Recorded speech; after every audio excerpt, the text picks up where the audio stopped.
বেলা তো তোমার স্বপ্ন একেবারেই মরে যায়। কিন্তু আমি তোমাকে যে কথাটি বলতে চাই, দেখো, স্বপ্ন তো সবাই দেখে, কিন্তু ব্যর্থ হয় একটি কারণে, স্বপ্নকে লালন করতে পারে না। মনে রেখো, স্বপ্ন দেখা অনেক সহজ, স্বপ্নকে লালন করা অনেক বেশি কঠিন। স্বপ্নকে টিকিয়ে রাখতে হয়। একটি ফুল গাছে যেমন পানি না দিলে ফুল গাছ থেকে ভালো কোনো ফুল পাওয়া যায় না, ফুল গাছটা নিস্তেজ এবং মারা যায়, স্বপ্ন ঠিক তেমন। স্বপ্নেরও প্রাণ রয়েছে।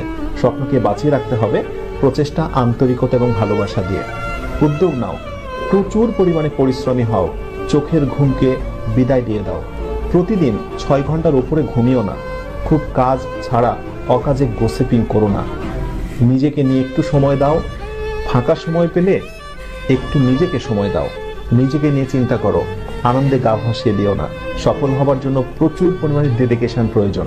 মনে রেখো, যারা সাফল্যের একেবারে উচ্চ অবস্থানে অবস্থান করছে অথবা